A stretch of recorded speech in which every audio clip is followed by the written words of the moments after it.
Okay, Senior Kuya Chen, nakatatapos lamang ng press conference ng Break 80 ex-Marines kasama yung 4 na bagong mga testigo. Ito yung mga dati ring mga sundalo at nagnabaho kay dating Congressman Sal Digmo.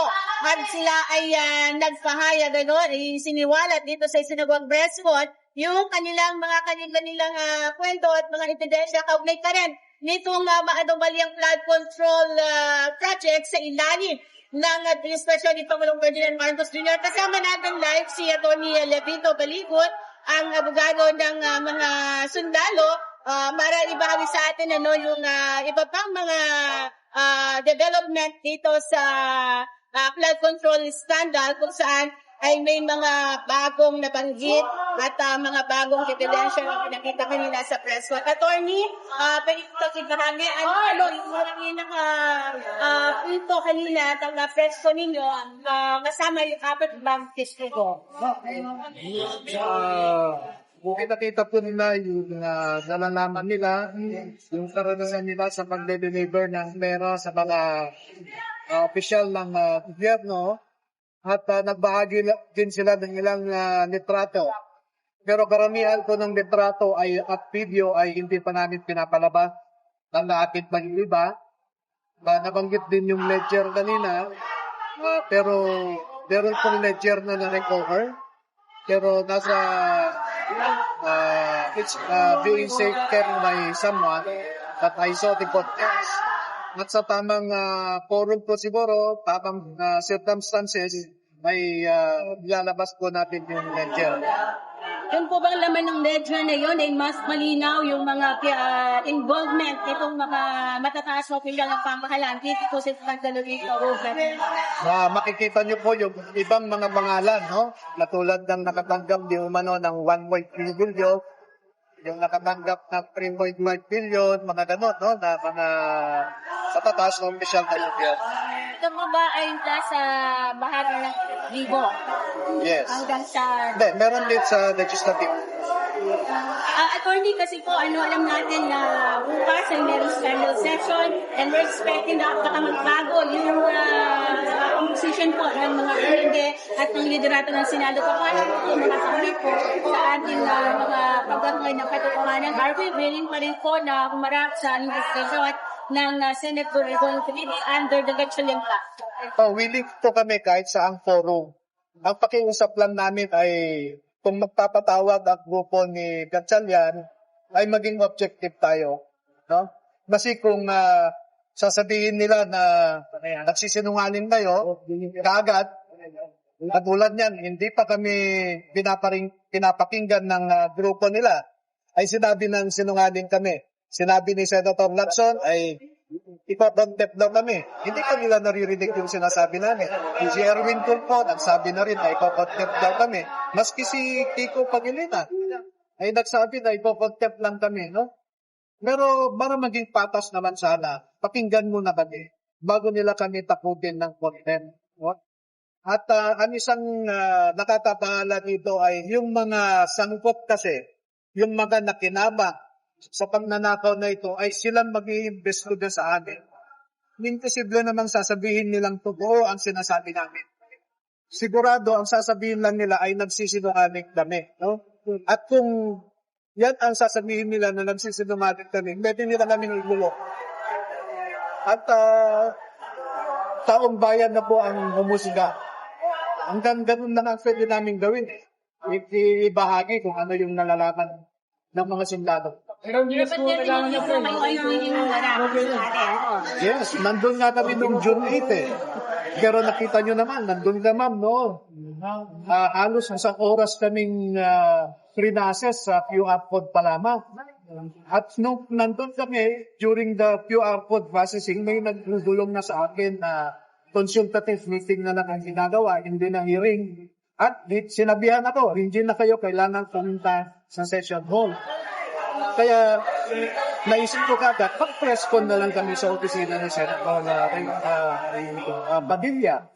Pero pagkatapos ko ng press con, sinabihan ako, nandun pa sila, bababa sana kami. Pagbaba naman namin, ang sabi, sinuspend na. Kaya pinuntahan ko si Senator Soto. Attorney, ano pa po ba yung mga kasama kanina sa press po at kasi napagkit na delivery sa bahay mismo ni Senator Jesus Calero at gayon din sa kay Senator Kiko Pangilinan? Well, si Senator Kiko ay ginamit niya ang aeroplano, helicopter ni Saltico during the campaign. Nakita niyo naman yung gamit, no?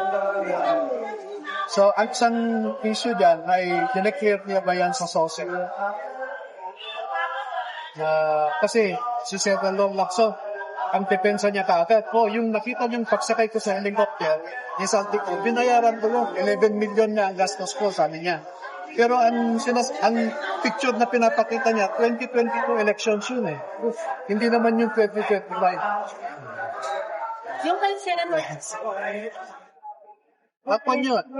I think it was delivered, I think April of 2025 for elections. Attorney, bago ko kayo tawag, no?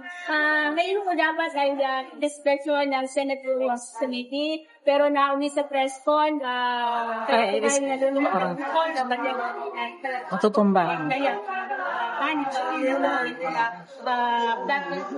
Kaya nasasayangan ako dahil yung nangyari kanina sana ay in-inform ni public record. Pero dahil hindi naman official, wala naman gloriable committee hearing na nangyari, ay informal na. Sa that part, wala pasama. Nevertheless, bukas naman, nasa engagement na ni Mama. So, doon na lang din namin ibigay. Hindi naman ko kayo nagmayaran. Alam ko yung pinagdadaanan nila na when sa aking kanina. Ang masabi ko lang ay pagkasabihin natin silang lahat na maliwanagan, they should put the national interest above their personal interest. To vote lang at siya sana binagay nila yung national interest at maging spaceman sila. Kasi nakita naman natin yung actuation nila na agawan ito ng poder. Pero merong rules, merong saligang batas na pasaya. Makita natin na binaliwala ang sarili nilang rules, binaliwala ang constitution para lamang mahawakan ang poder sa Senado. At unfortunately, nilockdown nila, pati stop ng mga senador, hindi makapasok. So, pigilan na po sana natin ito na dahil lang sa panantipa, dahil lang sa pagtatakik, sa katotohanan, ay iba-abot po tayo sa ganitong sitwasyon. Okay, nasa ko na sa exam ko, kabayan, hindi ko rin yung pag-aadang na matagalan dito sa pangangagad. Mga kababayan, ang mga laking kasundaluhan po natin ay sasakripisyo para makaambag na magigil na ang pagnanakaw sa kaban ng bayan. Makita nyo naman noong June 4 ay nag-attend kami sa Senate Blue Ribbon Committee hearing dahil namatay yung kapatid mo isa. Dumalo pa rin siya. Ngayon po ay dumalo rin kami sa paanyaya ni Senator Macoleta pero nasa ICU yung tatay ni Malalansan, no? Yung dalawa ay apektado rin ang pamilya nila sa nakaraang lindol. At yung mga anak ko nila ay umiiyak sa karanasan na yon. Pero bumalik ko sila dito para makadalo rin sila, no? Yun po ang sakripisyo.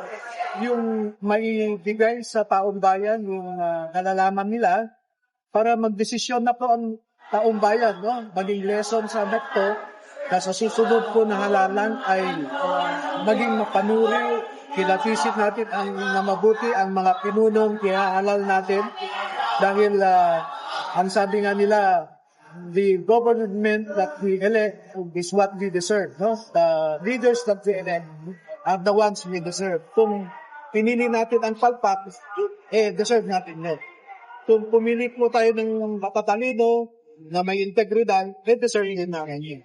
So ultimately, ang responsibilidad na ito ay nasa kamay ng ating mga kababayan. Salamat. Thank you so much po, Attorney Levin Bayan, sa oras.